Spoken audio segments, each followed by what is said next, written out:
Bienvenidos, amantes del horror clásico, la ciencia prohibida y las historias que traspasan los límites de la vida y la muerte. Hoy les traemos uno de los relatos más macabros y fascinantes de H. P. Lovecraft, Herbert West, Reanimador. En esta historia, Lovecraft nos arrastra a una pesadilla científica donde el ansia de conocimiento se convierte en una condena. Herbert West, Reanimador narra la obsesiva carrera de un médico decidido a conquistar la muerte, cueste lo que cueste. A través de experimentos prohibidos, cadáveres revividos y consecuencias aterradoras, esta obra nos sumerge en una espiral de locura donde los horrores no solo yacen bajo tierra, sino que regresan. Con ecos de Frankenstein y una atmósfera densa de muerte, podredumbre y desesperación, este relato es un viaje a lo más oscuro del alma humana, donde la ética se disuelve ante la arrogancia científica.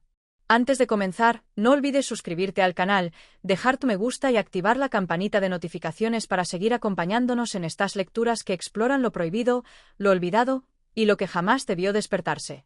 Ahora, prepárate para entrar al laboratorio de lo impensable, donde los cuerpos se levantan, pero jamás regresan como eran. Esto es Herbert West, Reanimador, de H. P. Lovecraft. Capítulo 1. El invierno de 1889 había teñido de gris la ciudad de Arkham. Las ramas desnudas de los árboles se agitaban como dedos esqueléticos en el aire glacial, y la nieve acumulada en las calles se fundía con la tierra húmeda, formando charcos turbios que reflejaban un cielo sin promesa alguna. Fue en ese escenario, sombrío y decadente, donde conocí por primera vez a Herbert West. Ambos éramos estudiantes en la Escuela de Medicina de la Universidad Miskatonic, y desde el principio, West se mostró como alguien inquietante. No por su conducta social, que era bastante educada, incluso cordial, sino por el ardor casi febril con que se entregaba al estudio de los procesos de descomposición y reanimación del cuerpo humano. Mientras nuestros compañeros se sumergían en los tratados convencionales de anatomía y farmacología, West persistía en sus obsesiones particulares, el umbral entre la vida y la muerte, la esencia de la consciencia y lo que él llamaba la chispa vital. Yo era joven e impresionable entonces, y me sentía atraído por su inteligencia cortante, su lógica impecable y ese halo de misterio que parecía envolverlo como un abrigo invisible. Nos volvimos compañeros inseparables en los estudios y, más adelante, en nuestros experimentos. Aunque en lo profundo de mi ser siempre supe que había algo fuera de lugar. Algo en su mirada, helada, carente de empatía, revelaba una mente capaz de sacrificar cualquier cosa por alcanzar sus fines. Fue durante una clase avanzada de patología cuando West empezó a hablarme de sus teorías más radicales. La muerte es solo una interrupción temporal de las funciones corporales, me dijo una noche, mientras la tenue luz de una lámpara de gas iluminaba los frascos con órganos flotantes en formol que decoraban nuestro pequeño laboratorio. Si podemos entender con precisión qué impulsa al cuerpo humano a vivir, entonces no hay razón para que no podamos devolverle ese estado, incluso después de que haya sido suspendido. Intenté reírme, pero su rostro seguía tan grave como el de una máscara funeraria. No bromeaba.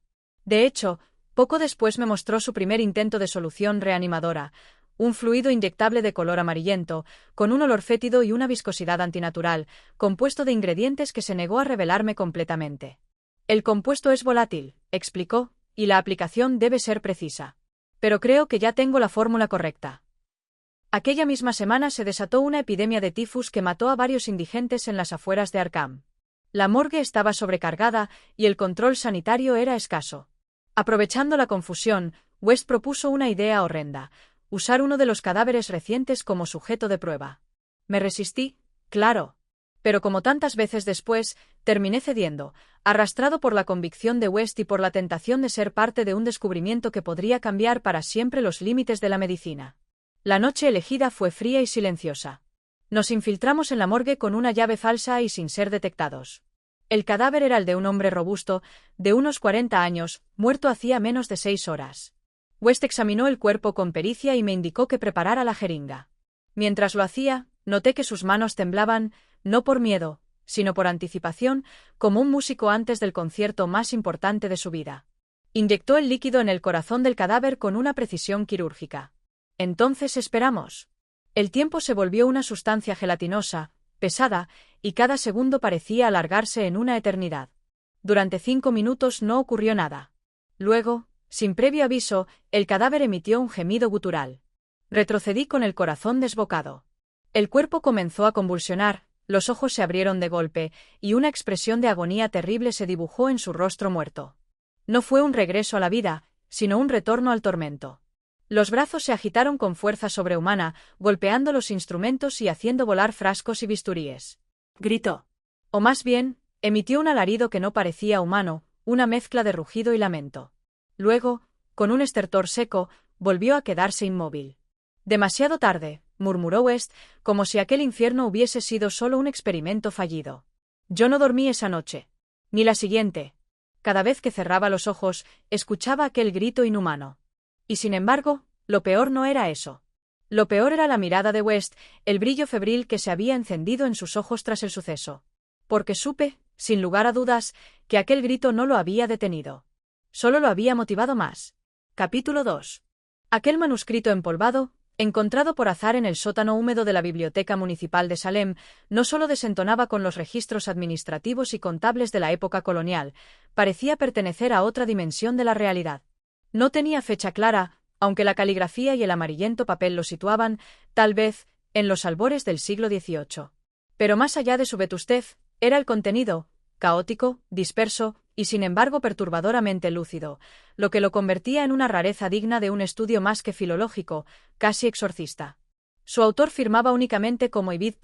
Un nombre que, en los márgenes del conocimiento común, no evocaba más que una nota al pie de página, una alusión secundaria, un eco bibliográfico.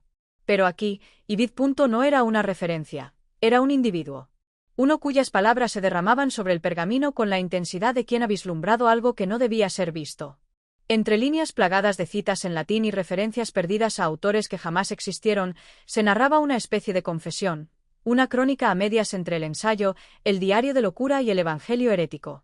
Se hablaba de un libro anterior a los libros, de un texto sin lengua ni sintaxis, que sin embargo podía ser leído por quien cayera en su órbita. Y quien lo leyera, decía Ibid. Conocería la verdad del origen de la conciencia humana y su condena. El tono de la prosa, denso y fragmentado, sugería que el autor no escribía desde la claridad sino desde un estado de fiebre intelectual. A veces parecía delirar. En otras, describía con fría precisión geografías y nombres de lugares que, aunque imposibles de ubicar en mapa alguno, producían un estremecimiento de reconocimiento. La ciudad sumergida de Ulakmar, la biblioteca de Salmuara, donde los códices escriben solos, el abismo inverso, donde el tiempo fluye hacia atrás y los pensamientos ajenos se hacen propios. El protagonista de estos escritos, si es que Ibid era un personaje y no una sombra del autor, había recorrido estas realidades. Había accedido a ellas, no por medio físico alguno, sino mediante lo que describía como la inversión de la percepción. No fue un viaje exterior, sino un deslizamiento hacia una grieta interna. Descendí a través de mí mismo, escribió en una de las páginas más enigmáticas, y al otro lado encontré al mundo real, donde lo ilusorio es nuestra vigilia y la pesadilla nuestra auténtica morada. Muchos pasajes estaban tachados. Algunos lo estaban con una tinta distinta, como si otra mano, quizá la de un corrector, quizá la del mismo autor en un estado distinto de conciencia, hubiese tratado de censurar ciertas revelaciones. Uno de esos fragmentos, apenas legible, hacía alusión a un dios sin forma que susurraba en las pausas del lenguaje, entre palabra y palabra. Se lo nombraba solo como el que recuerda cuando olvidamos, un ente que vivía en el intersticio del olvido, alimentándose de todo lo que no deseamos recordar. En ese punto, el lector moderno del manuscrito, uno de los archiveros de la biblioteca, comenzó a experimentar síntomas extraños.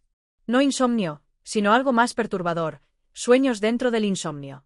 Experiencias oníricas durante la vigilia. Empezó a ver símbolos donde no los había, a escuchar palabras no pronunciadas.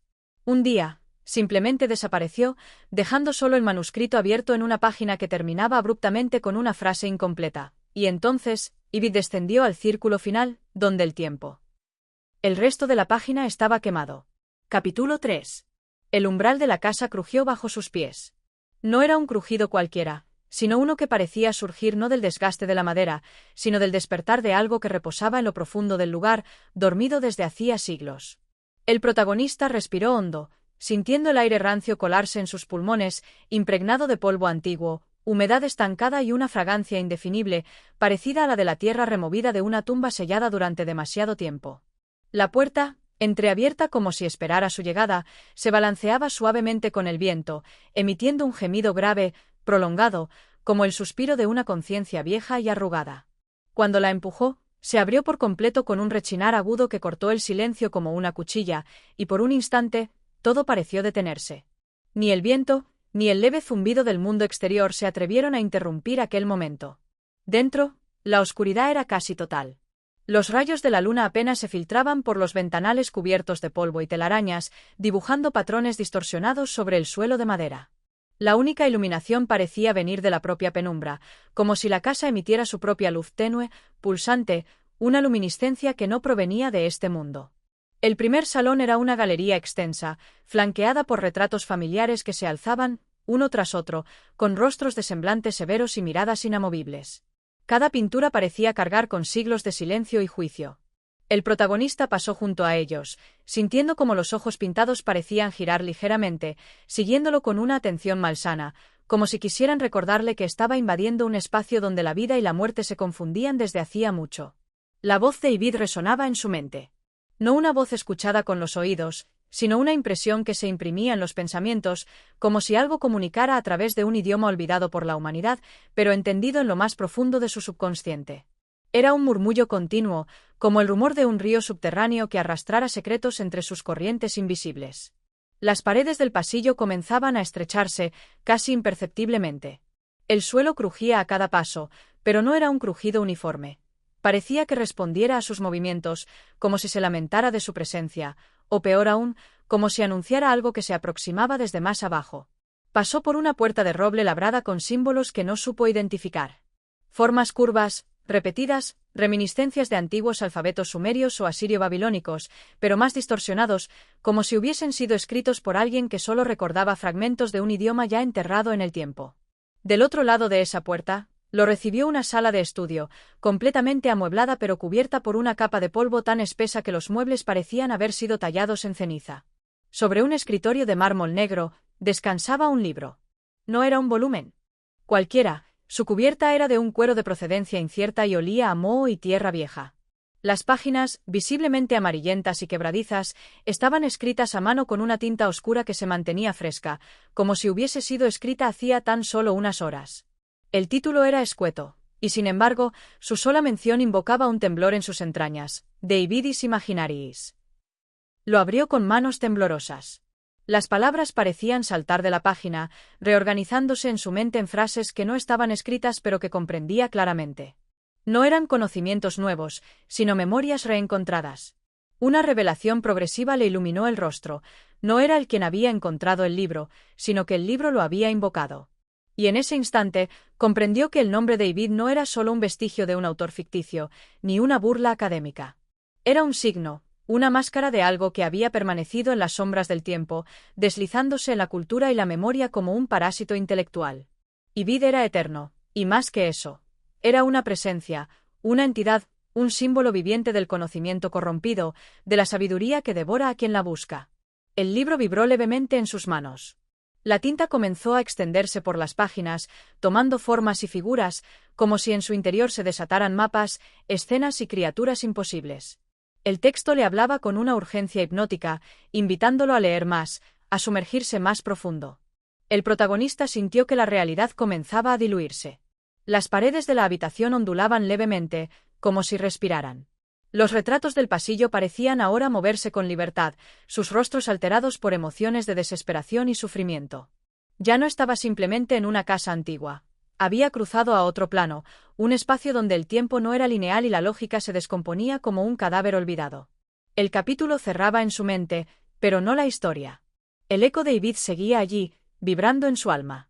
Y al levantar la mirada del libro, descubrió que el estudio ya no estaba en la casa, sino en un lugar sin forma, construido por la memoria y el delirio, donde los sabios olvidados discutían eternamente en lenguas muertas, mientras una figura, vestida con toga y cuernos de carnero, presidía el tribunal del conocimiento perdido.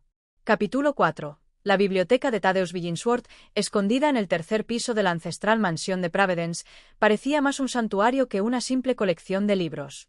Aquellas paredes estaban tapizadas no solo de estanterías repletas, sino también de secretos sepultados entre los lomos desgastados de grimorios, tratados filosóficos y códices que llevaban siglos sin ser abiertos.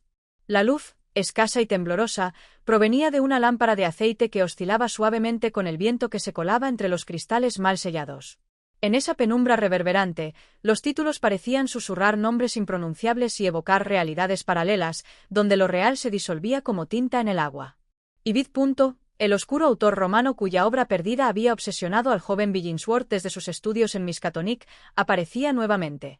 No en carne ni en hueso, sino en una forma mucho más perturbadora, como eco insistente entre los márgenes de los manuscritos, como presencia invisible que torcía la percepción del lector.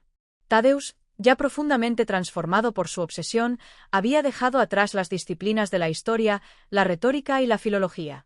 Ahora era un iniciado involuntario en un culto sin nombre, cuya deidad era la misma idea del conocimiento oculto.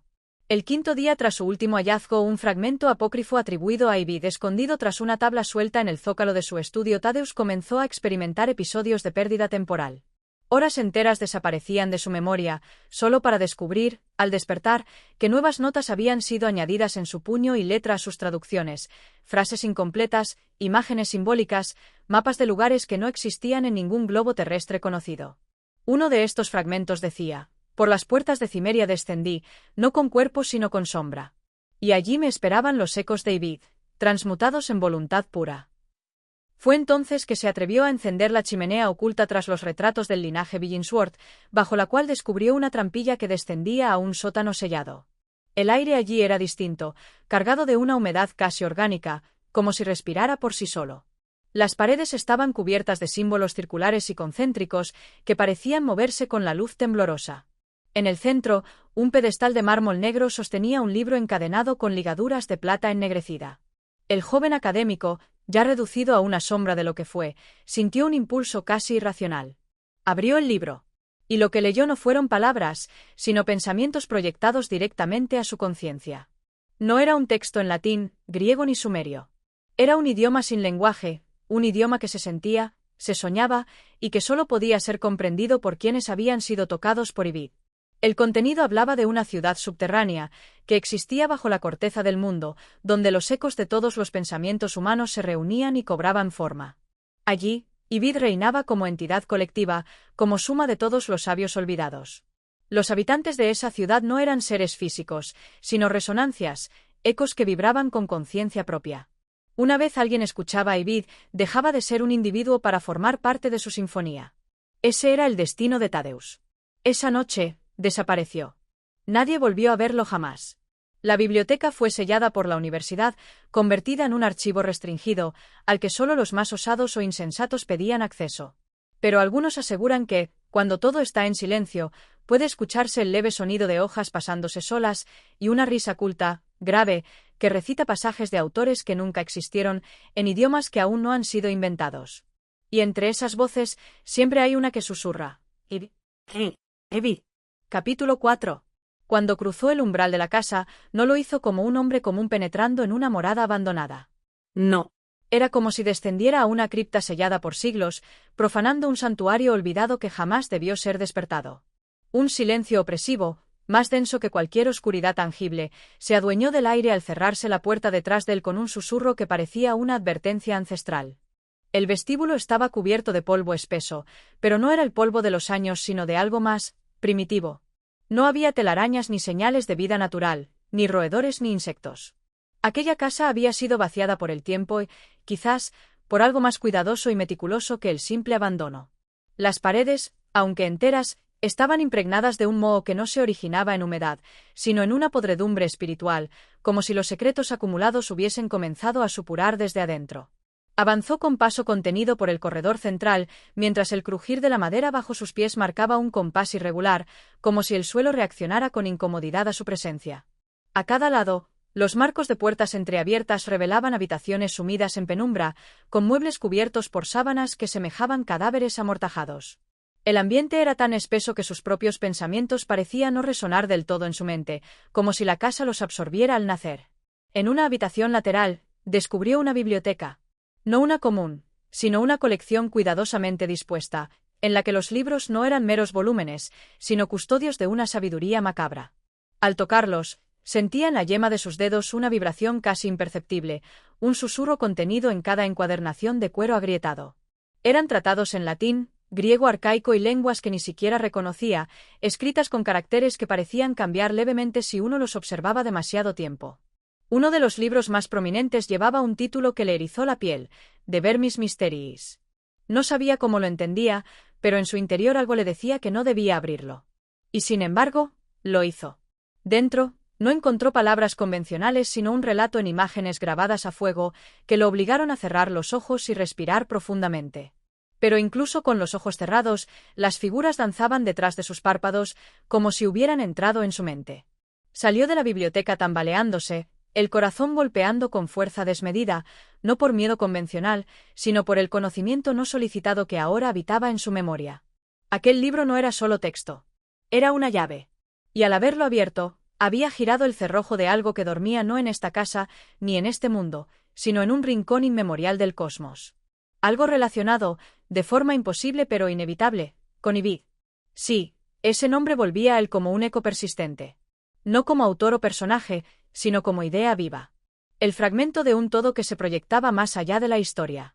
Como si Ibid no fuera alguien, sino un umbral, un avatar conceptual de una inteligencia olvidada que se expresaba a través de los textos dispersos de la humanidad. De pronto, un leve golpe resonó en la planta baja. No fue fuerte, ni violento, pero fue inequívocamente intencional. Era la llamada. Bajó lentamente las escaleras que crujían como huesos resecos. Y allí, bajo el resplandor de un candelabro torcido, halló un escritorio. Sobre él, un diario abierto a medias, con tinta fresca como si hubiese sido escrito minutos antes. La escritura era extrañamente familiar, pero también ajena, como si una versión futura de sí mismo hubiese redactado esas líneas en un estado febril. Decía: he cruzado el umbral. Ya no hay retorno. Ibid me observa. Al levantar la vista, se encontró frente al espejo roto de la sala. No vio su rostro, sino otra cara, apenas superpuesta a la suya, una expresión sin humanidad, con ojos infinitos y sonrisa vacía. Era como si un reflejo de lo que él podía convertirse se hubiera manifestado en el cristal. Giró bruscamente. La casa respiraba. Podía oírlo con claridad. Ya no estaba solo. Nunca lo había estado. Capítulo 5. Aquel manuscrito, rescatado de entre los escombros de una biblioteca olvidada en los márgenes del mundo académico, no era simplemente una recopilación de anécdotas sobre un erudito difunto. No. Era algo más. Era un mapa encriptado hacia una región de la mente humana que pocos osaban explorar. El texto, atribuido vagamente a discípulos de Ibidus, o al propio Ibid, como algunos pasaban a llamarlo con una mezcla de irreverencia e ironía, estaba salpicado de notas marginales escritas en una caligrafía que mutaba conforme avanzaban las páginas. Algunas letras eran pequeñas y apretadas, como si el autor temiera ser escuchado incluso al escribir. Otras eran desmesuradamente grandes, casi histéricas, como si gritara contra las paredes de su prisión mental. El protagonista, cuyo nombre ya había comenzado a perder relevancia en la narrativa de su propia existencia, se había encerrado en su estudio durante días. Las cortinas permanecían cerradas, el aire se había vuelto denso por el humo de las lámparas de aceite y el olor a papel antiguo. Lo único que rompía el silencio era el leve crujido de las hojas al ser pasadas y el ocasional goteo de cera caliente sobre la madera. Cada línea que leía lo sumía más en una obsesión febril. Ibid, ese supuesto sabio de la Roma decadente o quizá de una Alejandría que nunca existió en los mapas, era más que un personaje. Era un símbolo de la sabiduría negada, del conocimiento enterrado por la risa de los mediocres. El protagonista ya no buscaba el reconocimiento académico. Ahora, lo único que deseaba era entender. Comprender por qué cada vez que cerraba los ojos, veía columnas infinitas envueltas en sombra, y en lo alto de ellas, una figura sin rostro escribiendo con una pluma que sangraba tinta negra. Las cartas enviadas a otros eruditos, en un principio, fueron respondidas con cordialidad. Pero a medida que sus preguntas se volvían más específicas, más insanas, más próximas a los límites de la realidad consensuada, las respuestas cesaron. Algunos colegas lo tildaron de bromista, otros de enfermo, y algunos simplemente prefirieron no involucrarse. Solo uno, un viejo profesor emérito de teología y lenguas muertas, se atrevió a responderle. Su carta, escrita con temblorosa caligrafía, advertía: no sigas. Ibid no es un hombre, ni siquiera una idea. Es una grieta. Y tú la estás ensanchando. Pero el protagonista no se detuvo. No podía hacerlo. Las noches se volvieron eternas y los días indistinguibles unos de otros. Comenzó a escribir también, compulsivamente. En idiomas que no conocía, con símbolos que jamás había visto. Los textos aparecían sobre las paredes, sobre los márgenes de sus propias manos, sobre los sueños. Su diario, antes pulcro, se convirtió en un palimpsesto de pensamientos interrumpidos, de dibujos espirales, de palabras que parecían susurradas desde un abismo lejano. Y entonces, una noche, lo comprendió. Ibid no había sido una creación literaria ni un símbolo satírico. Había sido real, o al menos tan real como puede serlo una idea que encuentra la carne. Era un testimonio de que las palabras, una vez escritas con la suficiente convicción, podían abrir puertas. No puertas físicas, sino umbrales de percepción, de entendimiento. Ibid era el eco de esas puertas abiertas hace siglos, de pensamientos que no debieron pensarse, de conocimientos prohibidos que se deslizan por las grietas del tiempo y se encarnan en quienes los buscan. El manuscrito, que en un principio parecía un texto paródico o un apócrifo sin valor, había comenzado a mutar. Lo que antes eran párrafos estáticos, ahora parecían reordenarse cada vez que los ojos del protagonista recorrían sus líneas. Algunos diagramas se desdibujaban al observarlos, otros cobraban una claridad insoportable. Hubo uno en particular, un símbolo compuesto por curvas, ángulos imposibles y un punto central palpitante, que lo dejó paralizado durante horas, como si cada uno de sus sentidos hubiera sido anestesiado por una verdad demasiado grande para la mente humana. Ese símbolo lo llevó al desván de su casa, donde encontró un libro aún más antiguo, envuelto en tela negra y atado con cordeles de cuero reseco. No recordaba haberlo visto antes, pero algo en su interior le decía que siempre había estado allí, esperando el momento adecuado. El título estaba borrado, pero al abrirlo, una frase en latín lo recibió. Et qui ridet de Ibid, ridet esse ipso. Y quien se burla de Ibid, se burla de sí mismo. ¿La risa? Ah, la risa. ¿Cuántos habían reído al oír ese nombre, al ver esa cita ficticia atribuida a un sabio invisible? Pero la risa, descubría ahora, era un mecanismo de defensa. Una forma desesperada de alejar lo incomprensible. Y ahora, ya no podía reír. Su rostro se había endurecido, sus ojos se habían hundido, y su alma, si aún la tenía, se hallaba en suspenso, flotando entre los ecos de un conocimiento que no pedía fe, sino sumisión. Desde ese día, el protagonista ya no habló más. Escribía. Dibujaba. Se encerró con el manuscrito, con el libro del desván, con los ecos de Ibid que ahora le susurraban desde cada sombra. Y aunque sus labios ya no emitían sonido alguno, sus ojos decían todo. Habían visto lo que no debía ser visto. Habían entendido que el nombre de Ibid no era un chiste, ni una burla. Era un ancla. Un recordatorio de que incluso en el pie de página más absurdo puede esconderse el abismo. Capítulo 6. No fue el amanecer quien marcó el inicio del nuevo día, sino el sonido. Un murmullo bajo, como el roce de 1000 dedos arrastrándose sobre piedra húmeda, despertó al protagonista de un sueño que no recordaba haber tenido. Ya no diferenciaba entre vigilia y ensoñación, todo era un continuo tapiz de signos, una coreografía de símbolos danzando más allá del tiempo. El manuscrito seguía sobre el escritorio, pero ya no era solo papel. Su textura había cambiado. Era más rugosa, casi viva, y al tacto dejaba una leve sensación de humedad. Las letras seguían transformándose, pero ahora también se escuchaban. Sí, se escuchaban. No como voces, sino como ideas con peso, con gravedad. Cada frase le caía encima con la fuerza de una losa, enterrándolo más y más profundo dentro de sí mismo. En un momento de lucidez, o su opuesto, comprendió que el símbolo que lo había paralizado no era un simple glifo. Era un vector. Una dirección hacia dentro. El punto palpitante en el centro no era un final, sino un inicio. Una invitación. Comenzó a soñar con el umbral de las marginalias. Lo veía en sus visiones, una enorme puerta incrustada en el suelo de mármol agrietado, rodeada por columnas sin nombre cubiertas de escritura que se deslizaba como tinta viva. Aquella puerta no abría hacia el cielo ni hacia las profundidades, abría hacia un pliegue del lenguaje, donde las palabras no significaban, sino eran. Donde el verbo no se hizo carne, sino geometría. Fue entonces cuando las paredes comenzaron a responderle. Primero, una mancha de humedad en la esquina izquierda del estudio tomó la forma de un ideograma perdido del manuscrito. Luego, las vetas de la madera del piso se reordenaron con un propósito secreto. Todo a su alrededor se estaba reescribiendo, como si el espacio mismo se reconfigurara para contener un nuevo significado. Como si Ibid, ahora, estuviera reescribiendo el mundo. Durante 3 días no comió, no bebió. Vivió de lo que Ibid le entregaba, conocimiento puro, sin filtro, sin traducción. La fiebre le permitía cruzar, durante breves lapsos, al otro lado del umbral. Allí, encontraba sombras que escribían con plumas hechas de huesos, criaturas hechas de texto, y una figura enorme sentada en un trono de manuscritos no nacidos. Ibid, sin rostro.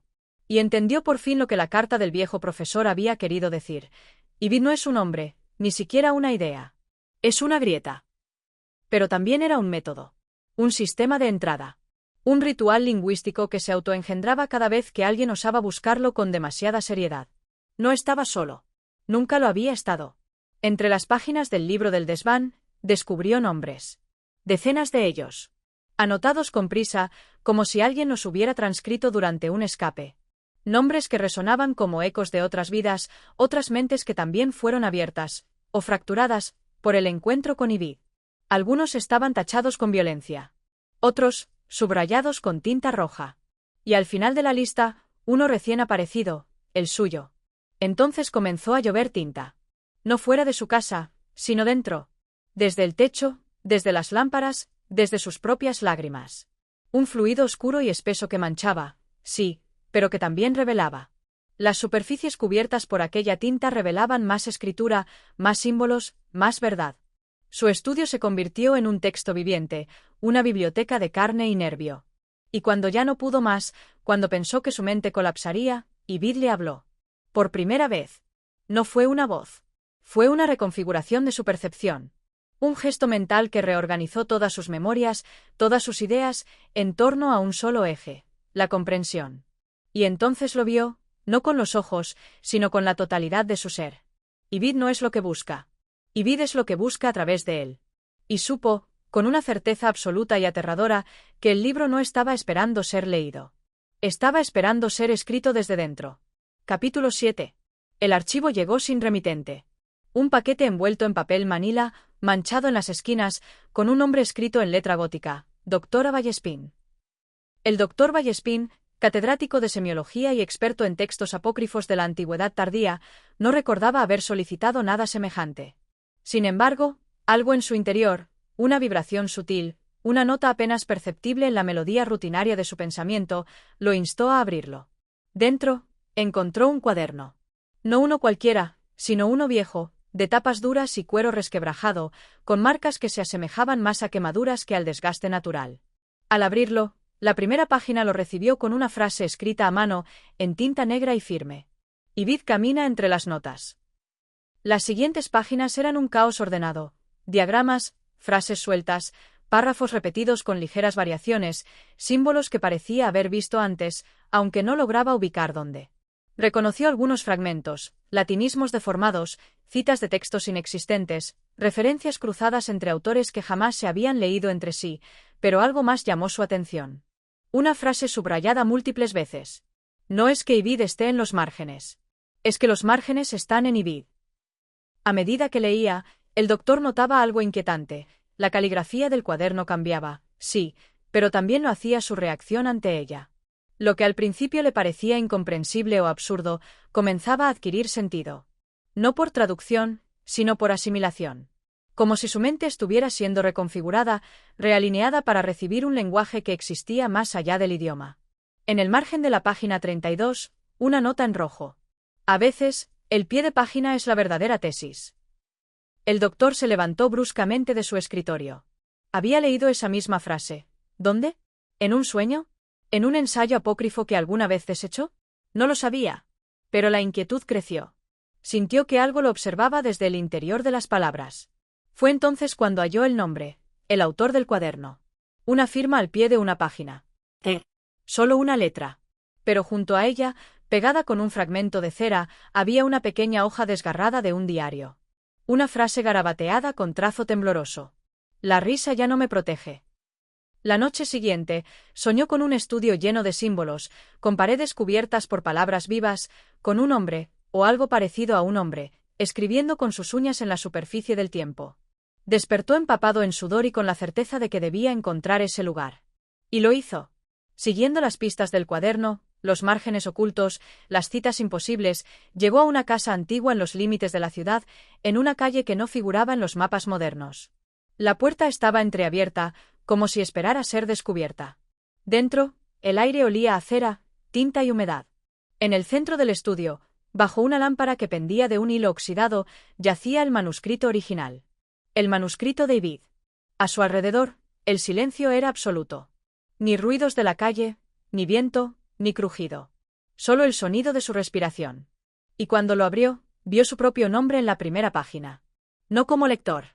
No como destinatario. Como próximo autor. Capítulo 8. Cuando el doctor Vallespín despertó, ya no estaba en su hogar. O si lo estaba, su hogar había sido subsumido por otra geometría. Las paredes se curvaban de formas imposibles y las sombras proyectadas no correspondían a objeto alguno. Todo olía a tinta rancia, a pergamino húmedo, a una biblioteca que respiraba. La casa del hombre que firmaba como Dex se había convertido en un punto de anclaje. Un nodo. No físico, sino conceptual. El manuscrito sobre el escritorio seguía allí, pero había cambiado de forma.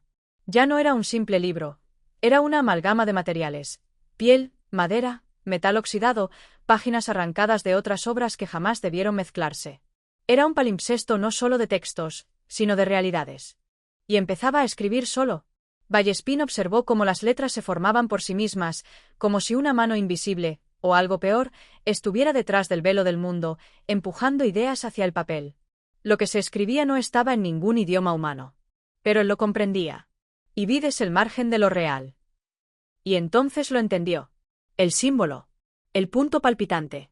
La puerta no era un sitio. Era una forma de leer. Una vez que se comprendía, no se podía dejar de ver. Los márgenes de los textos se empezaban a susurrar. Las letras, incluso en libros ajenos, comenzaban a reordenarse para mostrar el mismo mensaje, cifrado de infinitas formas. La risa, la burla, la indiferencia, todos eran filtros. Todos fallaban. Lo que se había iniciado con de no era un descenso individual. Era la primera onda visible de una marea subterránea. El manuscrito no era el origen, sino el último eco de algo que llevaba siglos escribiéndose a sí mismo. Vallespín comenzó a encontrar referencias a Ibid en los lugares más inverosímiles. En una nota marginal de un códice medieval sobre heráldica absurda. En un ensayo olvidado de un filósofo francés que desapareció en 1923. En los garabatos de un niño internado en un hospital psiquiátrico, que no sabía leer ni escribir. En la transcripción automática de un micrófono mal calibrado durante una conferencia sobre la muerte del autor. Todas las voces decían lo mismo, aunque de formas distintas. Ibid no es un quién. Es un cuándo. Un cómo. Y los que lo comprenden, los que logran ver lo que hay más allá de las palabras, cambian. No se iluminan. No se salvan. Se funden. Los diarios de Vallespín pronto se volvieron ilegibles para cualquier lector casual. Cada página estaba cubierta por símbolos en capas superpuestas, como si varias manos hubieran escrito a la vez, una sobre otra. Sin embargo, un patrón emergía: los nombres. Más nombres. Algunos del pasado. Otros, aún no vividos. Y cada nombre estaba seguido de una fecha. Una fecha futura. Como si el manuscrito supiera quiénes serían los próximos en caer. Uno de los últimos fragmentos anotados en sus diarios, antes de que desapareciera sin dejar rastro, rezaba así. Las palabras no describen el mundo. Lo infectan. Los libros no guardan conocimiento. Lo incuban. Y Ibid no enseña. Contagia. Desde ese momento, comenzaron los casos. En universidades, archivos, foros de Internet dedicados a literatura marginal. Gente que reportaba ver frases extrañas en los márgenes de libros viejos, aun cuando los textos no tenían anotaciones. Lectores que, tras toparse con ciertas combinaciones de palabras, perdían el habla, pero escribían compulsivamente en idiomas muertos. Investigadores que soñaban con bibliotecas infinitas donde cada estantería estaba hecha de espinas dorsales. La grieta ya no era una línea. Era una red. Y estaba creciendo. Capítulo 9. Ex libris mundi obscuri. El silencio tenía textura. No era ausencia de sonido, sino una presencia espesa, densa, como si el aire estuviera hecho de ceniza de bibliotecas extintas. Allí no había luz, no como la entendemos. Solo una irradiación suave y pulsante, como si cada superficie, cada palabra escrita en cada rincón, generara un tenue resplandor desde dentro. El protagonista, Vallespín, una amalgama de ambos, no caminaba, pero avanzaba. Como si lo llevaran los márgenes de un pensamiento que no era suyo. Como si estuviera siendo leído por algo más grande. Frente a él se alzaba una ciudad imposible. Torres hechas de libros abiertos, templos cubiertos por glifos que mutaban con cada mirada, calles pavimentadas con los títulos de obras que aún no han sido escritas. No había personas, pero sí presencias. Ecos de conciencias que alguna vez buscaron el conocimiento y fueron absorbidas por la arquitectura de este lugar, la biblioteca del abismo. Allí, Ibid no era un nombre. Era un sistema. Una inteligencia sin forma que vivía en la repetición. En la referencia infinita. En el concepto de lo derivado que, al repetirse lo suficiente, se vuelve original. Cada nota al pie es una confesión. Cada glosa, una cicatriz del pensamiento. Y entonces lo vio. Un salón inmenso, donde las columnas eran fémures y los capiteles, cráneos tallados con alfabetos desconocidos. En el centro, un altar de papel vivo, palpitante. Y sobre él, flotando, una figura sin rostro, sin cuerpo, hecha de letras suspendidas. Un enjambre lingüístico. Ibid. El protagonista cayó de rodillas. No por reverencia, sino porque su cuerpo ya no respondía a su voluntad. Las palabras dentro de su mente se disolvían. Solo quedaban imágenes. Sonidos que se doblaban sobre sí mismos. La figura habló. Pero no con voz. Con estructura. Y al hacerlo, toda la biblioteca cambió. Los libros se abrieron, pero en lugar de contenido, mostraban espejos.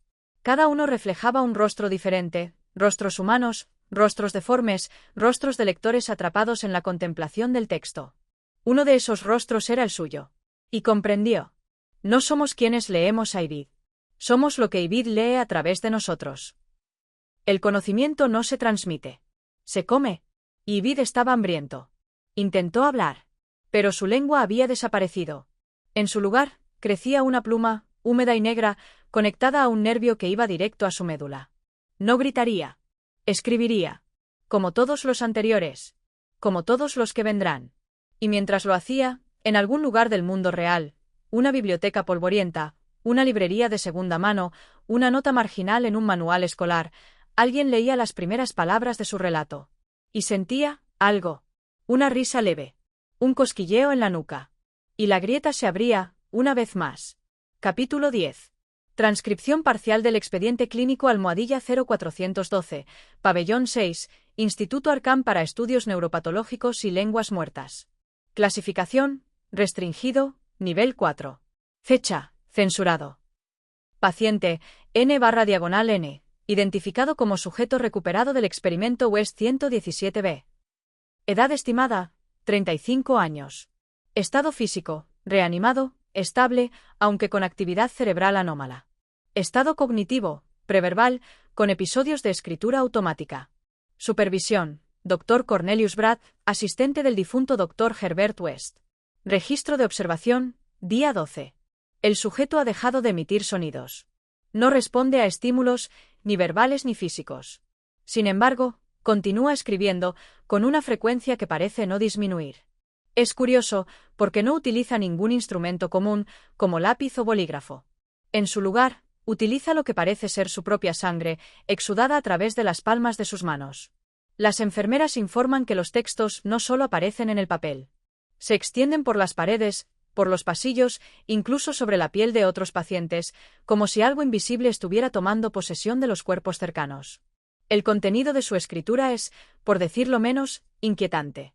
Aparecen fragmentos de latín corrupto, de un latín eclesiástico que no corresponde a ninguna variante conocida.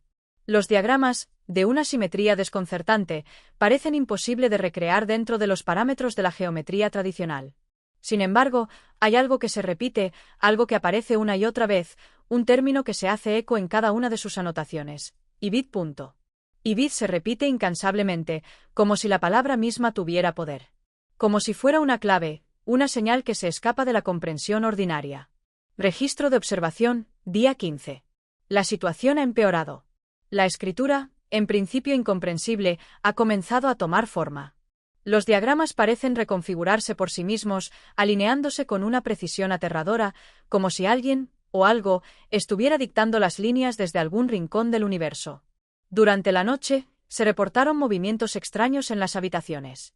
Los pacientes que se encontraban cerca del sujeto reportaron pesadillas violentas. Despertaron sudorosos, aterrados, incapaces de recordar lo que vieron, pero con la sensación de que algo había observado sus sueños, algo que los había tocado. El término Ibid ha comenzado a aparecer en lugares inusuales, no solo en las paredes o sobre la piel. Ahora se encuentra en los márgenes de los libros en el archivo del hospital, en los papeles que se utilizaban para otros registros médicos. ¿Cómo es esto posible? ¿Es el sujeto capaz de escribir en lugares que no ha tocado, a través de un poder que aún no entendemos? Registro de observación, día 18. La escritura ha comenzado a mostrar un patrón. Aún permanece ilegible en su totalidad, pero lo que se puede distinguir es inquietante. Hay una estructura oculta que parece avanzar más allá de las capacidades del sujeto. Ya no parece ser un acto de escritura automática. Algo más está involucrado. Algo más está siendo invocado, no por las manos del sujeto, sino por las manos de quienes lo rodean. Las enfermeras informan que cuando miran los textos que emergen, algo extraño ocurre. El aire en la habitación se vuelve más denso, más pesado, como si el mismo espacio estuviera siendo alterado. La temperatura en el pabellón varía inexplicablemente, a veces helándose, otras veces alcanzando un calor opresivo. Los pacientes, los que aún son capaces de entender lo que sucede, hablan de presencias. De una figura, oculta en las sombras, observándolos. Algunos de ellos mencionan una sensación creciente de no pertenencia. Como si sus cuerpos estuvieran siendo desplazados, reemplazados por algo ajeno. He solicitado una consulta con un experto en neuropatología para analizar la actividad cerebral del sujeto. Sin embargo, la respuesta que recibí fue desconcertante. El Dr. Fuchs, quien ha trabajado con nosotros en el estudio de las alteraciones cerebrales inducidas por la reanimación, me recomendó que evitáramos continuar con el tratamiento, sugiriendo que lo que está sucediendo podría estar más allá de nuestra comprensión científica. Pero ya es demasiado tarde para detenernos. Ya hemos cruzado el umbral. Registro de observación, día 22. En la última revisión, el sujeto no estaba en su cama. Los registros médicos indican que se levantó en medio de la noche y desapareció. Aún no sabemos cómo, pero ha dejado atrás un rastro de textos, escritos en las paredes del pabellón. El término y vida aparece ahora en cada una de sus páginas. En cada uno de sus movimientos. De alguna forma, esto ya no se trata de un simple experimento. Algo está ocurriendo. Algo está tomando forma a través de las palabras. He hecho una última consulta con la doctora Merrick, experta en parapsicología y comunicación con entidades no humanas. Su recomendación fue clara, aunque difícil de aceptar: el sujeto no está escribiendo por su propia voluntad. Las palabras, los símbolos, los diagramas, son manifestaciones de algo ajeno. Algo que ha estado esperando, acechando, y ahora, finalmente, se ha manifestado. A medida que la investigación progresa, la presencia de Ibid se va haciendo más palpable. No es un simple texto. No es una idea. Es algo más. Y tememos que este conocimiento, cuando finalmente se revele por completo, será lo último que la humanidad pueda comprender. La grabación se corta, dejando el sonido de un susurro distante, como si una página se estuviera pasando, y la respiración se hace más rápida, más nerviosa. Capítulo 11. El último umbral. Una suave respiración precede la narración. La voz comienza pausada, grave, como si estuviera relatando un secreto que no debe ser contado. Lo que se cuenta aquí, lo que voy a relatar, es una verdad que no tiene forma, ni rostro, ni tiempo. No puede comprenderse. Ni siquiera ahora, cuando las palabras se deshacen en mi mente como un polvo de estrellas muertas, puedo darles un significado claro. Pero si escuchas con atención, si dejas que cada palabra se hunda en la oscuridad, tal vez, solo tal vez, puedas comprender el peso de lo que está por venir. Un silencio pesado, como si la misma atmósfera respirara con dificultad. El paciente, el sujeto, ya no era un hombre.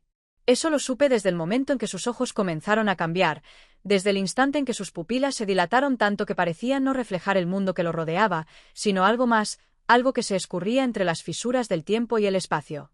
Los médicos de Arkham, aquellos que aún podían mirar a los ojos al horror sin volverse locos, comenzaron a evitarlo. Pero no podían evitarlo, ¿verdad? Nadie puede evitar lo inevitable. Y el sujeto ya no era simplemente un cadáver reanimado. No. Él se había convertido en algo más. El sonido de una silla que se mueve suavemente. El narrador parece acomodarse, como si estuviera a punto de adentrarse en algo que le causa inquietud. Él ya no caminaba. Caminaba, ¿quién podría decirlo? Ya no se deslizaba sobre el suelo. Sus movimientos, si es que aún podía llamarlos movimientos, eran erráticos, caóticos, como si la gravedad misma se hubiera olvidado de él. Y la piel, su piel, ya no era la de un hombre, ni siquiera la de un ser humano. Estaba gris, arrugada, cubierta de cicatrices que no parecían curarse. No, no eran cicatrices de heridas, eran marcas de algo más profundo. Algo que había comenzado a brotar desde su interior. Como si su ser estuviera desmoronándose, descomponiéndose para dar paso a algo que nunca debería haber existido. Un susurro lejano, casi imperceptible. El narrador hace una pausa, respirando profundamente. Y, sin embargo, él escribía. Escribía sin cesar. No con una pluma. No con una mano humana. Su cuerpo mismo parecía ser un conducto, un receptor de algo que no podía controlarse. Las palabras fluían de su interior, inscripciones inquebrantables que se extendían sobre las paredes, sobre los suelos, sobre las pieles de aquellos que se atrevían a acercarse a él. Un flujo de tinta oscura, viscosa, como si las palabras fueran la sustancia misma de la que se nutría el alma de quien las escribía. Y entre esas palabras, siempre se encontraba el mismo término. Ibid. El sonido de una página al volverse, el crujir de un papel viejo, casi como un suspiro de angustia. Pero Ibid no era solo una palabra. Era un eco. Un eco que resonaba a través de las páginas, a través de la piel, a través de la realidad misma. Y cuando uno comenzaba a leer, aunque fuera por un momento, aunque fuera por un solo segundo, algo ocurría. Algo se desplazaba en el interior del ser. La mente no podía dejar de buscar más, de descifrar lo indescifrable. Y ese fue su error.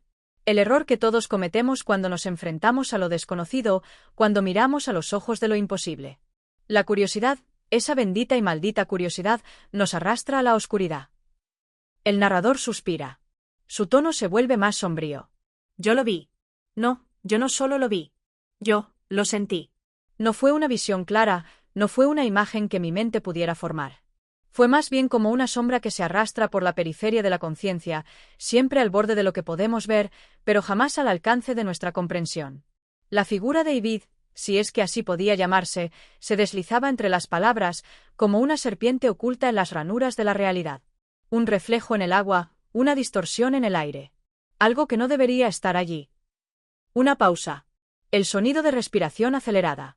El narrador se detiene, como si tratara de recoger sus pensamientos. Y fue entonces, en ese preciso momento, cuando comprendí que la escritura del sujeto no era una simple manifestación de su locura, ni una consecuencia de sus experimentos. No, lo que sucedía allí era más profundo.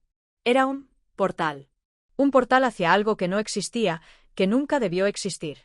Y lo peor de todo, lo más aterrador, es que ese portal no solo se abría en el tiempo. No solo en el espacio. Se abría dentro de nosotros, en las profundidades de nuestras mentes. El sonido de una página que se pasa, esta vez con mayor fuerza. El narrador se inclina hacia adelante. El día en que el sujeto desapareció, todo en Arkham cambió. Nadie vio cómo lo hizo.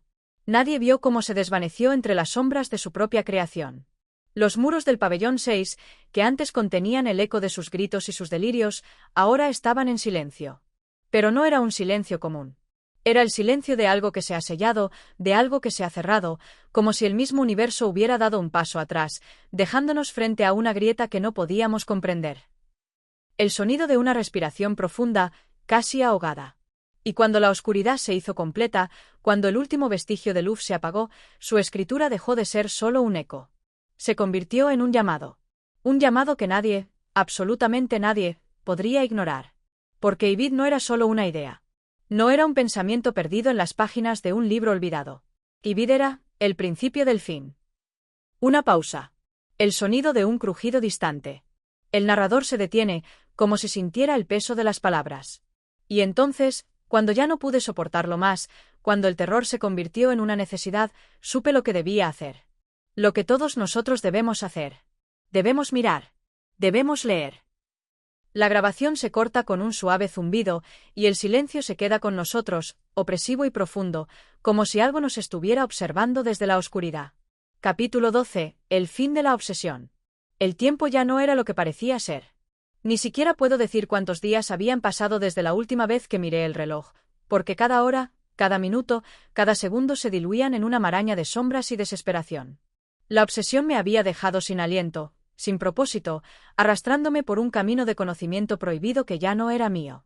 No, ya no era yo quien seguía la senda. Era algo más dentro de mí, algo que se alimentaba de mis pensamientos, de mi ansiedad, de mis miedos más oscuros. Cada vez que me acercaba al manuscrito, las palabras se hacían más urgentes, más demandantes.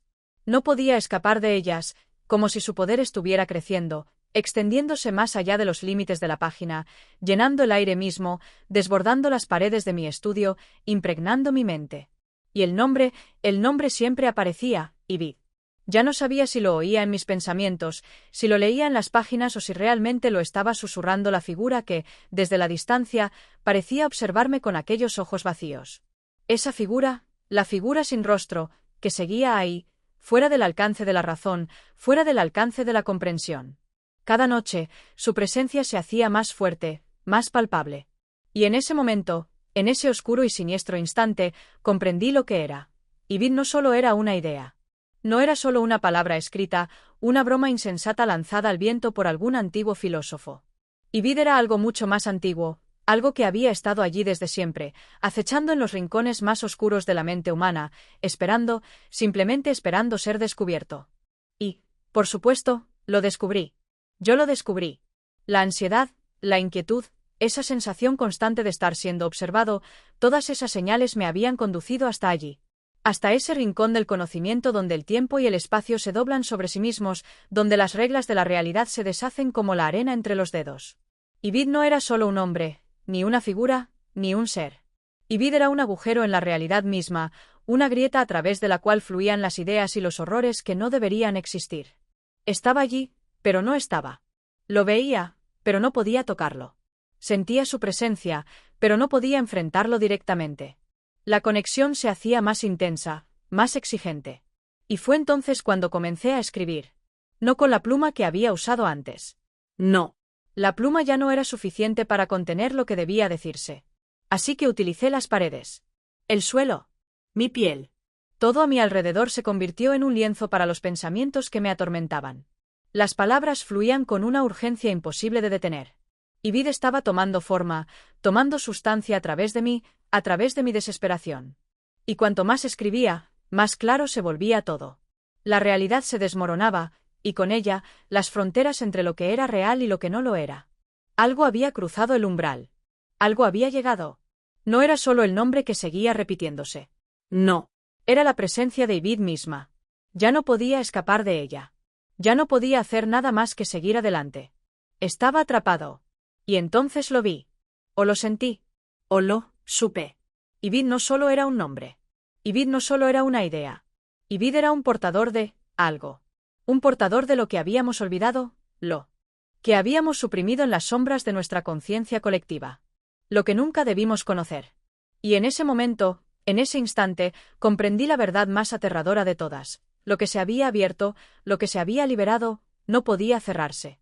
Ya no había forma de detenerlo. Ya no había forma de regresar. Y el terror no era solo mío. Se había liberado, extendido como una sombra, como un veneno en el aire. La humanidad había tocado lo que no debía tocar. Había mirado lo que no debía mirar. Y ahora, no había vuelta atrás. El último umbral había sido cruzado. Y como todo lo que cruza ese umbral, lo que estaba al otro lado no era un lugar. No era un destino. Era el fin de todo. Y todo lo que quedaba era esperar. Esperar a que lo inevitable se consumiera por completo. Esperar a que las sombras se tragaran el resto de la luz. Esperar a que el conocimiento que nos había sido prohibido volviera a reclamar lo que era suyo, nuestras almas. Todo lo que podía hacer era escribir. Escribir, como un último grito, como una última protesta. Porque lo sabía. Lo sabía con una certeza aterradora.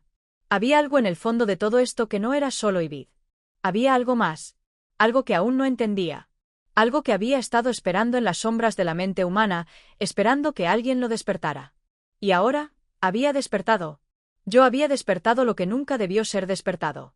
Y, en ese momento, entendí la última y más terrible lección de todas. No importa cuán profundamente escarbemos, no importa cuán lejos vayamos. Siempre hay algo más allá. Algo que no deberíamos conocer. Algo que no deberíamos nunca, bajo ninguna circunstancia, despertar. Y, sin embargo, lo hicimos. Yo lo hice. Y ahora, el fin estaba cerca. Más cerca de lo que podría haber imaginado. Más cerca de lo que nunca querría imaginar.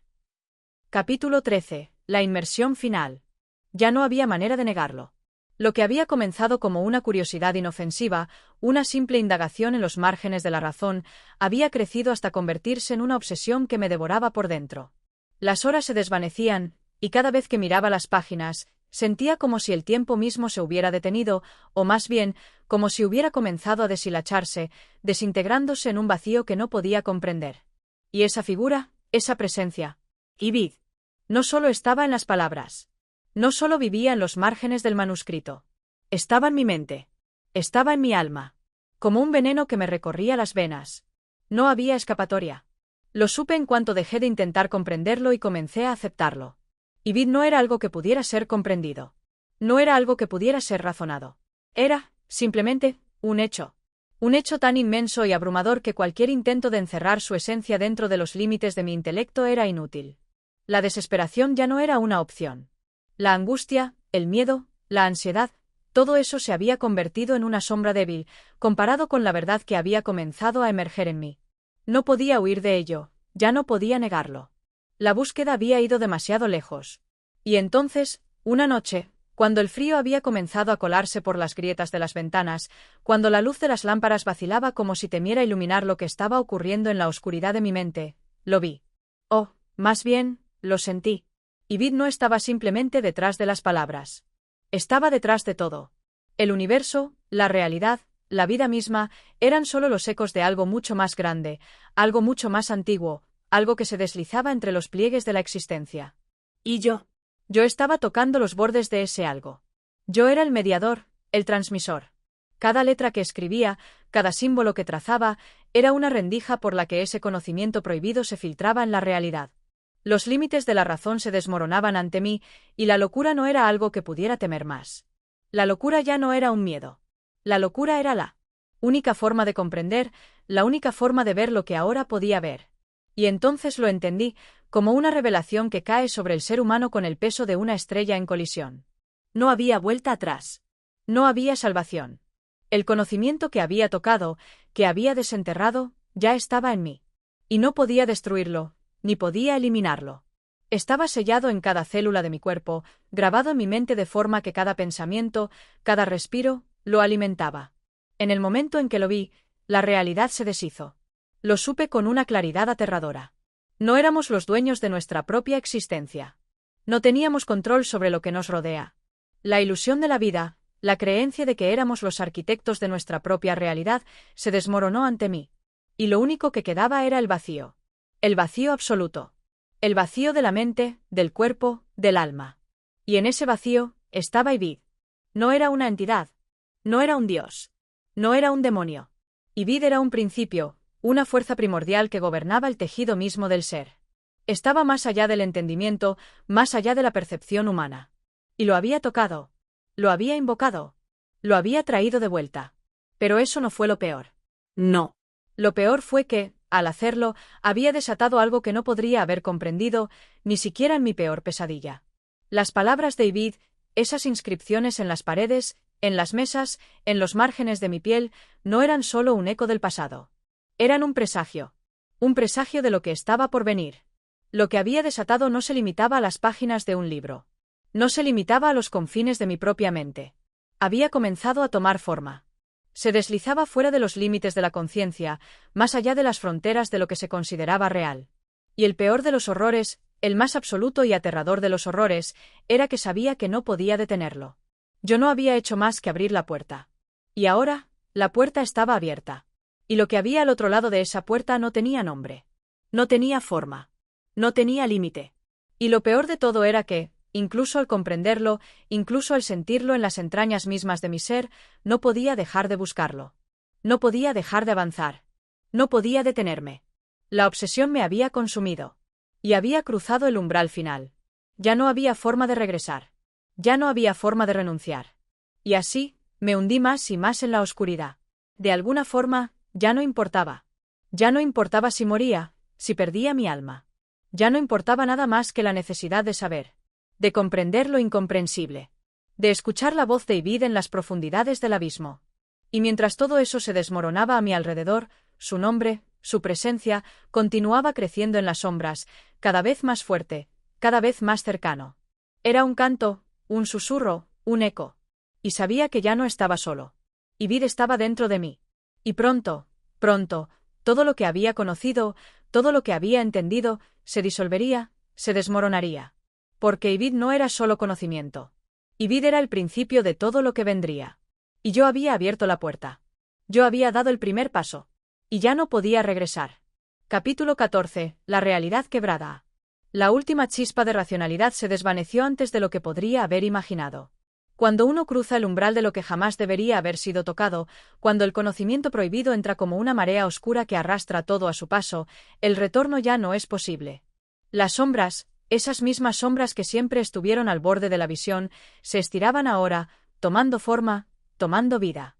Y Vid, el eco de lo imposible, había dejado de ser solo un susurro distante para convertirse en la fuerza misma que sostenía la realidad de la que aún quedaban vestigios. Cada rincón de mi mente, cada rincón de la habitación donde me encontraba, se había transformado en un laberinto, un espejo roto que reflejaba fragmentos distorsionados de lo que alguna vez había sido mi vida. Los objetos a mi alrededor se volvían cada vez más extraños, más familiares y, al mismo tiempo, más ajenos. Ya no podía distinguir si estaba realmente despierto o si todo era un sueño sin final, un sueño del cual ya no podía despertar. Y Vid se había infiltrado en cada pensamiento, en cada respiración. Ya no se limitaba a las palabras escritas, no. Había penetrado en lo más profundo de mi ser. No podía recordar cuándo había sido la última vez que había tenido un pensamiento sin su presencia. Y en ese vacío de pensamiento, en esa nube interminable de confusión, las palabras se volvían más claras, más punzantes. Y Vid era más que un nombre, más que una obsesión. Era el principio de todo lo que se había desmoronado. Cada palabra escrita, cada susurro emitido por esa figura sin rostro, parecía tener una estructura que se derrumbaba a su paso, como si lo que antes había sido una columna sólida de la realidad se deshiciera en polvo en el mismo momento en que intentaba comprenderlo. Y sin embargo, la necesidad de saber, de seguir, no desaparecía. Al contrario, se intensificaba. Era como si el conocimiento mismo me arrastrara hacia un abismo del cual no podía salir. Cada intento de comprender lo que estaba sucediendo solo me hacía sentir más vacío, más perdido. No había sentido en nada de lo que sucedía. La lógica había dejado de existir. Todo se desvanecía en la niebla, se perdía en la oscuridad y las líneas que separaban lo tangible de lo intangible se diluían. Los relojes ya no marcaban el paso del tiempo. Las sombras no eran simples manchas en la esquina de la habitación, sino presencias palpables que se estiraban y se retorcían como si quisieran abarcar todo lo que yo era, todo lo que alguna vez conocí. Pero la presencia de Ivy ya no era una amenaza externa. No. Había tomado su lugar dentro de mí, había encarnado mi propia carne, mi propio ser. Y entonces, cuando la última chispa de lucidez se apagó, lo comprendí. Lo que había sido un susurro distante, lo que había sido una presencia fuera de mi alcance, ya no era algo ajeno. Ivy era la verdad. La verdad que había estado buscando durante toda mi vida, una verdad que no se puede comprender, que no puede ser contenida dentro de los límites de una mente humana. La verdad que se desborda, que destruye todo a su paso, que consume la razón y la vida misma. La última puerta había sido abierta, y no había vuelta atrás. Me había convertido en el receptáculo de lo que no debía ser conocido. Y ahora, ya no era el sujeto de mi propia historia. Había dejado de serlo. Yo, el hombre que había comenzado este viaje, ya no existía. Solo quedaba una forma vacía, una cáscara rota que intentaba comprender lo que había perdido. Y lo peor de todo es que, en el fondo, ya sabía la respuesta. La realidad ya no tenía estructura. No existían los límites, no existían las certezas. Solo quedaba el eco de Ivy, que resonaba en cada rincón, en cada pensamiento. Y mientras eso ocurría, algo más comenzaba a tomar forma. Una figura que ya no necesitaba ser vista. Una figura que ya no necesitaba ser entendida. Solo quedaba la sensación de su presencia, cada vez más densa, cada vez más imposible de ignorar. El espacio mismo, los átomos del aire, parecían estar cambiando a su alrededor, como si todo lo que conocía estuviera siendo desmantelado por una fuerza ajena a todo lo que había sido. Mi cuerpo, mi mente, todo se estaba deshaciendo. Y, sin embargo, había una parte de mí que no podía dejar de seguir adelante. No podía dejar de buscar. No podía dejar de escribir. Y Vid ya no era solo un eco. Era una presencia dentro de mí, una presencia que no se limitaba a mi pensamiento, a mi escritura, a mi alma. Y Vid estaba tomando forma en el mismo espacio en el que existía, en el mismo tejido de la realidad que se desmoronaba a su paso. Y entonces, al final, comprendí. La última revelación llegó como un golpe, como un latigazo en la mente. No podía escapar de Ivy. No podía detener lo que había desatado. Porque, al final, Ivy no era solo el fin de todo. No. Ivy era el principio de algo mucho mayor. Algo que ya había comenzado. Algo que ya había tocado los bordes de nuestra existencia. Y ese algo no tenía fin. No tenía forma. No tenía razón. Solo existía, más allá de cualquier comprensión, más allá de cualquier posibilidad de fuga. Y en ese momento comprendí lo que realmente había hecho. Al buscar, al desenterrar lo que no debía ser desenterrado, al cruzar el umbral sin medida ni conciencia, había permitido que lo que estaba más allá de la razón tomara el lugar que le correspondía. Y ahora, la pregunta ya no era si podía detenerlo. La pregunta era si alguna vez había existido algo que pudiera llamarse detenerlo. No había vuelta atrás. Solo quedaba el eco de Ibid. Solo quedaba la certeza de que había cruzado el umbral, y que ahora todo lo que conocía, todo lo que alguna vez comprendí, estaba condenado a desaparecer, consumido por lo que no debería ser. Y yo era el último testigo. Capítulo 15. El fin de la línea. El aire ya no era el mismo. Había cambiado. Algo tan imperceptible como la respiración se había transformado en un peso, un lastre que me ahogaba en cada inhalación, en cada exhalación. No importaba cuánto intentara racionalizarlo, no importaba cuánto intentara mantenerme firme ante la verdad que me acosaba en cada rincón de mi existencia. Ya no podía negar lo que estaba sucediendo. Ya no podía pretender que mi mente aún era mi propia morada. Porque, al final, la verdad no solo había tocado los márgenes de mi ser, había invadido cada centímetro, cada grieta de lo que alguna vez fue mi ser. Ya no era yo quien decidía qué pensamientos podían existir. No. Algo más se había instalado dentro de mi mente, algo más grande, algo más antiguo, algo más desesperado. El conocimiento, como una corriente oscura que se deslizaba bajo la superficie de todo lo que había conocido, se había apoderado de mí por completo. Ibid. Su nombre ya no era una simple palabra. No era una simple invocación. Ibid era la esencia misma de la verdad que no debe ser conocida. La verdad que destruye, que disuelve, que aniquila lo que alguna vez creímos real. Y sin embargo, había algo en esa verdad, algo en esa oscuridad que me atraía, me envolvía como un abrazo mortal. Ya no había lugar para la duda. No había lugar para el miedo. Lo que había comenzado como una curiosidad académica se había convertido en algo mucho más grande, mucho más vasto de lo que podría haber anticipado. La línea entre la vida y la muerte, entre el ser y el no ser, ya no existía.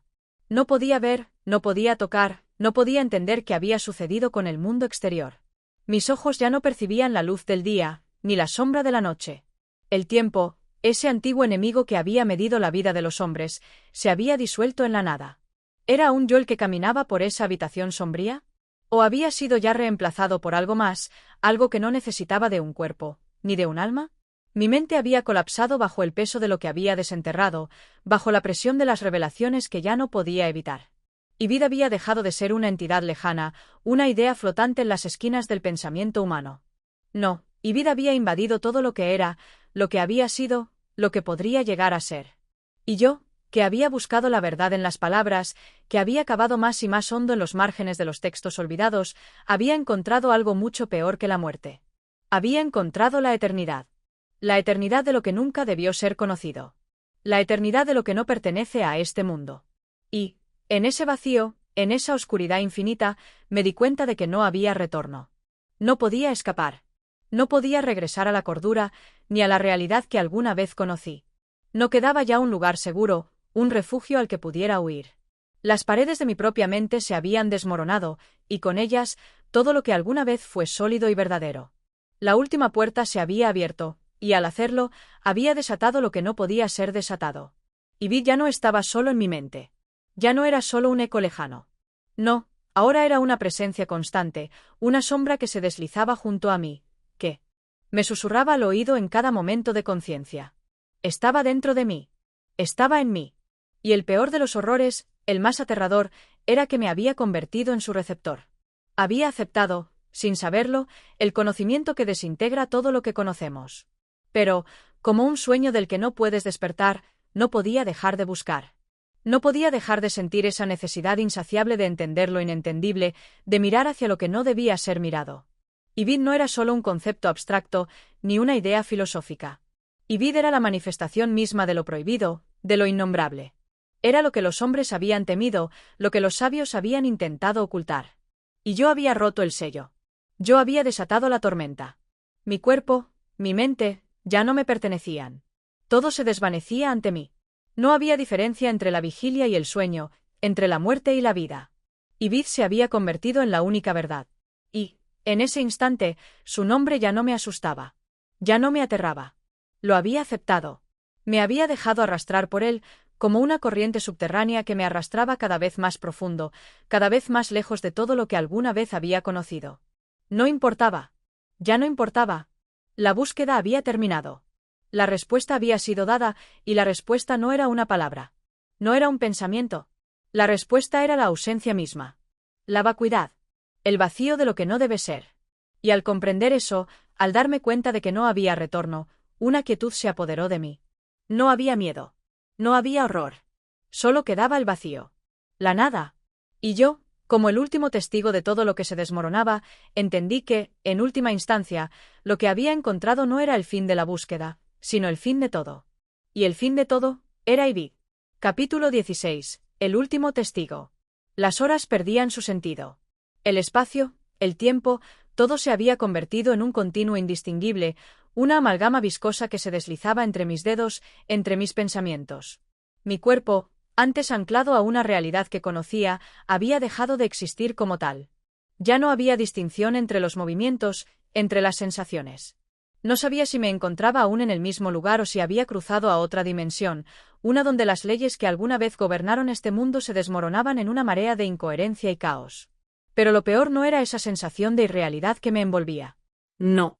Lo peor era que, en el fondo de mi ser, ya sabía que todo lo que alguna vez había sido conocido, todo lo que alguna vez había sido real, ya no lo era. Y peor aún, ya no importaba. Ya no había lugar para la esperanza, ni para el miedo. Los ecos de Ivy, que antes habían sido meros susurros, ahora retumbaban en mi mente, en mi pecho, en cada rincón de mi existencia. Ivy había dejado de ser un concepto lejano, un personaje de los márgenes del conocimiento humano. Ahora, era una presencia, una conciencia que no solo habitaba en mí, sino que se había fundido conmigo. No podía pensar sin él. No podía respirar sin él. Y aún así, era un conocimiento que me destruyó. Lo supe desde el principio, aunque no quería aceptarlo.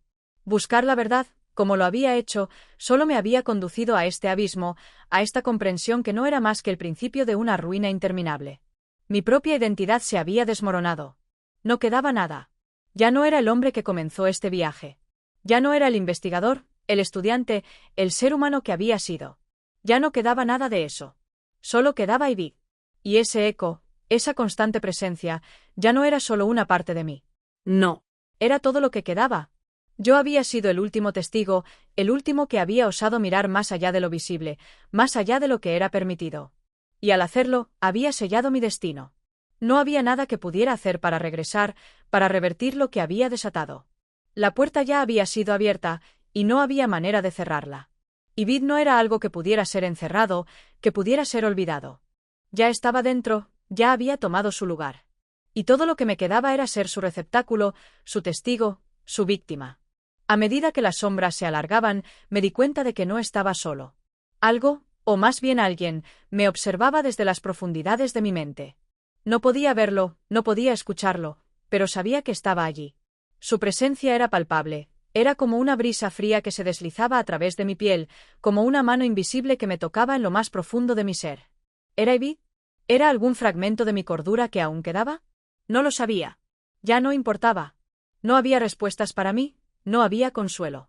El conocimiento que había buscado me había llevado más allá de los límites de la comprensión humana. Ya no podía entender lo que estaba sucediendo. La realidad se había fragmentado, se había desintegrado en pedazos, y yo estaba atrapado en medio de ella. No había cielo ni tierra, no había sol ni luna. Solo existían fragmentos, retazos de lo que alguna vez había sido. Los recuerdos, esos recuerdos que antes formaban la base de mi existencia, se habían dispersado, como hojas arrastradas por el viento. Ya no sabía si lo que veía, lo que sentía, era real o si todo era una ilusión, una pesadilla interminable. Mi vida, mi ser, ya no pertenecían a este mundo. Había cruzado un umbral, y lo que estaba del otro lado no era nada que pudiera ser comprendido por una mente humana. El terror, si es que aún se le podía llamar de esa manera, ya no era una respuesta válida. Ya no sentía miedo. El miedo había desaparecido, reemplazado por una sensación más profunda, más oscura. La aceptación. Aceptación de lo inevitable. Aceptación de que Ivy no era una figura a la que se pudiera escapar, ni un enigma a resolver. Ivy era la verdad que se impone sobre la mente, sobre el universo mismo. Y yo, Al buscar esa verdad, había permitido que se filtrara en cada rincón de mi ser. Ya no quedaba nada de mí. Solo quedaba el último testigo, el último eco de una humanidad que se desvanecía bajo el peso de un conocimiento que no debía ser revelado. Ya no quedaba miedo. Solo quedaba el vacío. Y en ese vacío, en esa disolución total de la realidad, comprendí algo aún más aterrador. Ya no necesitaba buscar. Ya no necesitaba comprender. Ya no había nada más por descubrir. Porque todo lo que había sido conocido ya había sido destruido. Y lo peor de todo era que yo, el último testigo, ya no sabía si estaba vivo o muerto. Ya no sabía si existía. Ya no sabía si algo que alguna vez fue humano podía seguir siendo considerado humano. Porque, al final, todo lo que quedaba era Ibid. Todo lo que quedaba era el vacío al que había sido arrastrado, y esa figura sombría, esa presencia inmensa que me envolvía. Ibid había tomado todo. Y yo ya no era más que un susurro. Capítulo 17. La revelación final. El eco de mi respiración resonaba en las paredes de la oscuridad. Un susurro constante, un recordatorio de que aún quedaba algo de vida en mi cuerpo, aunque todo lo que sentía era la presión creciente de la verdad que había desenterrado. Ya no había reticencia en mí, ya no quedaba espacio para la duda. Había alcanzado el umbral de lo inconcebible, y no había marcha atrás. Cada pensamiento, cada imagen que pasaba por mi mente, estaba teñida de una oscuridad que no era de este mundo. Sabía que lo había buscado, que había cavado demasiado profundo, que había tocado lo que no debía ser tocado. Y sin embargo, la comprensión de que todo lo que había experimentado, todo lo que había sido desvelado ante mis ojos, no era más que el principio de algo aún más grande, aún más abismal, me paralizaba.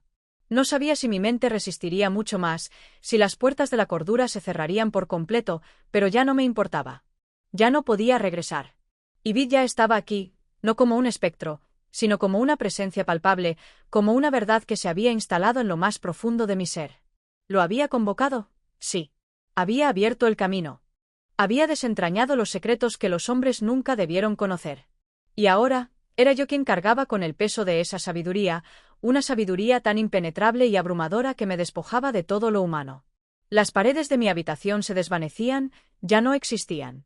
La casa en la que había vivido, los objetos que alguna vez conocí, todo se disolvía lentamente, como si el propio universo estuviera desintegrándose, descomponiéndose en partículas invisibles que ya no tenían forma ni sustancia. Lo que quedaba era solo la sombra de Ibid, que se extendía más allá de mi visión, más allá de la comprensión humana. Ibid había dejado de ser un conocimiento. Ibid ya no era solo una idea, un concepto abstracto. No. Ibid era un estado de ser. Un estado que lo abarcaba todo, que no diferenciaba entre lo consciente y lo inconsciente, entre lo real y lo imaginado. Y ahora, al estar completamente atrapado en su red, me di cuenta de algo aún más perturbador. No era solo yo quien había sido tocado por esta verdad. Todo lo que había existido, todo lo que había sido conocido, estaba siendo arrastrado hacia esta misma oscuridad. No había distinción entre mi mente y el universo entero. Ya no existían fronteras. Los ecos de Ibid se escuchaban en los pliegues de la realidad, en los rincones más recónditos del espacio y el tiempo. No había un lugar seguro. No había una escapatoria. Y lo supe entonces, con absoluta claridad. Yo no era el único testigo de esto. No era el único que había visto la verdad que se oculta detrás de la cortina del conocimiento.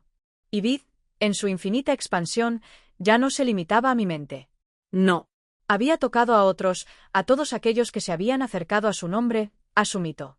Cada palabra escrita, cada letra que había sido trazada en su búsqueda, había permitido que esa verdad se extendiera, se propagara, y ya no había manera de detenerlo.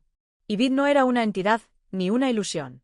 Ibid era el abismo que se extiende sin fin, un abismo que consume todo lo que toca. Y aquellos que se han atrevido a mirarlo, aquellos que han intentado comprenderlo, ya no son simplemente víctimas. No. Son partes de él. Están perdidos en su vastedad.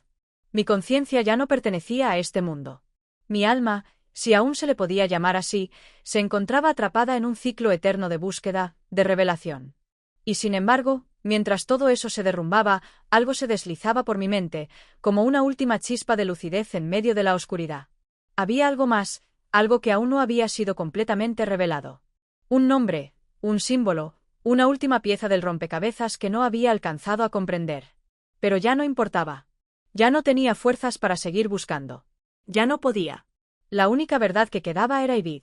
La única certeza era que todo lo que había conocido estaba por desaparecer. Y cuando esa última verdad fuera completamente revelada, cuando ya no quedara nada de lo que alguna vez fui, cuando la última huella de la humanidad se desvaneciera en la vasta oscuridad, entonces lo entendería por completo. Ibid no era solo el final. Ibid no era solo la conclusión de un viaje. Ibid era la línea de inicio, la semilla de todo lo que existe, de todo lo que ha existido. La creación y la destrucción, la vida y la muerte, no eran opuestos. Eran la misma cosa. Y en esa comprensión, en ese último pensamiento, me di cuenta de algo aún más aterrador. Yo había sido elegido. No como un hombre, no como un erudito, sino como una pieza más del tejido que sostenía la realidad misma. Mi existencia, mi ser, había sido siempre parte de algo mucho más grande. Y ya no tenía control sobre ello. No quedaba ya un yo. Solo quedaba el eco de lo que alguna vez fui, arrastrado hacia el abismo, hacia la verdad que destruye. El fin de todo era el principio de Ibid. Cierre, el último abismo. Ya no existía un tiempo para mí. El concepto de espacio, de distancia, había dejado de tener sentido. Todo lo que alguna vez formó parte de mi realidad se disolvía, no como agua que se evapora al sol, sino como un sueño olvidado, como una sombra que se desvanece antes de ser vista. Los recuerdos, las voces, los rostros, se desintegraban en fragmentos difusos, como si fueran ecos de un pasado que nunca ocurrió. Y en medio de esa nada, había algo. Algo que seguía presente, persistente. Era Ibid. Su presencia ya no era una idea, ni siquiera una conciencia. Era todo. Era el principio y el fin de todo lo que había sido, de todo lo que existió. No había separación. No había distinción entre lo que fui y lo que me había convertido.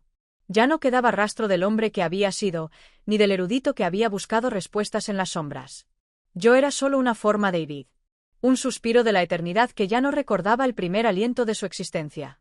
Todo lo que había aprendido, todo lo que había buscado, ya no importaba.